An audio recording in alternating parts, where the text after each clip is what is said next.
Hi friends, present థియేటర్లో release అయిన Marvel studio movie Deadpool and Wolverine. ఈ movie రివ్యూలోకి వెళ్ళే ముందు మన ఛానల్ని ఎవరైనా ఫస్ట్ టైం చూస్తే సబ్స్క్రైబ్ అవ్వండి. అలాగే పక్కనే ఉన్న బెల్ ఐకాన్ కూడా ఆన్లో అయితే పెట్టుకోండి. ఇంక ఈ మూవీ స్టోరీ విషయానికి వెళ్తే డెడ్పూల్ ఉంటున్న యూనివర్స్ మొత్తం నాశనానికి దగ్గరగా అయితే ఉంటుంది. కానీ డెడ్పూల్ యొక్క సృష్టికర్త వాల్వరిన్ చనిపోవడంతో అతన్ని మళ్ళీ తిరిగి తీసుకొచ్చి తన లోకాన్ని కాపాడుకోవాలనుకుంటాడు డెడ్పూల్. మరి దానికి డెడ్పూల్ ఏం ప్రయత్నాలు చేశాడు, అలాగే టీవీఏకి డెడ్పూల్కి ఉన్న సంబంధం ఏంటి అన్నది తెలియాలి అంటే ఖచ్చితంగా మూవీ అయితే చూడాలి. మూవీ చూసిన తర్వాత నాకేమనిపించిందంటే ఎక్సలెంట్గా ఉందని చెప్పుకోవచ్చు. అలాగే ఈ మూవీలో వచ్చే డైలాగ్స్ కానివ్వండి, కామెడీ సీన్స్ కానివ్వండి, అన్నీ కూడా చాలా బాగా వర్కౌట్ అవ్వాయి.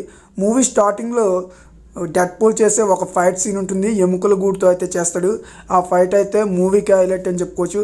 అలాగే ఇంటర్వెల్లో వచ్చే ఒక ఫైట్ సీన్ ఉంటుంది, డెడ్పూల్ అండ్ వాల్వరిన్ వీళ్ళిద్దరూ కార్లో ఫైట్ చేసుకుంటారు. ఆ సీన్ కూడా మూవీకి మెయిన్ హైలైట్ అని చెప్పుకోవచ్చు.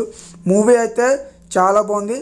అలాగే ఈ మూవీలో డెడ్పూల్ చాలా డబల్ మీనింగ్ డైలాగ్స్ అయితే చాలా ఎక్కువగా చెప్తాడనమాట.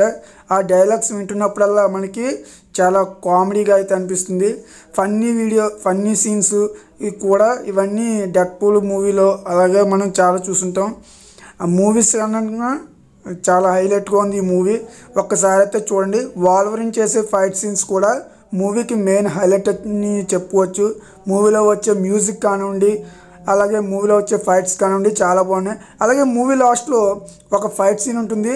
అన్ని యూనివర్సిటీల్లో ఉన్న డెడ్పూల్స్ అందరూ ఫైట్కి అయితే వస్తారు డెడ్పూల్తో. ఆ ఫైట్ సీన్ అయితే ఎక్సలెంట్ అని చెప్పుకోవచ్చు. మూవీ లాస్ట్లో సీన్ కూడా చాలా బాగుంది. ఒకసారి అయితే ట్రై చేయండి. థియేటర్లో మనకి తెలుగు ఆడియోలో రిలీజ్ అవడం అయితే జరిగింది. ఈ మూవీకి 5కి ఈజీగా ఒక 4 రేటింగ్ అయితే ఇచ్చుకోవచ్చు. ఫ్యామిలీతో చూడొచ్చు. అంటే డబుల్ మీనింగ్ డైలాగ్స్ని ఇష్టపడిన వాళ్ళు ఈ మూవీని అయితే చూడకండి. ఒకవేళ మీ ఫ్యామిలీకి కానీ డబుల్ మీనింగ్ డైలాగ్స్ ఇష్టమైతే ఒకసారి ట్రై చేయొచ్చు. మరి నా ఎక్స్ప్లెనేషన్ నచ్చితే వీడియోని లైక్ చేయండి, షేర్ చేయండి. అలాగే సబ్స్క్రైబ్ చేసుకుని పక్కనే ఉన్న బెల్ ఐకాన్ కూడా ఆన్లో పెట్టుకోండి. Thank you.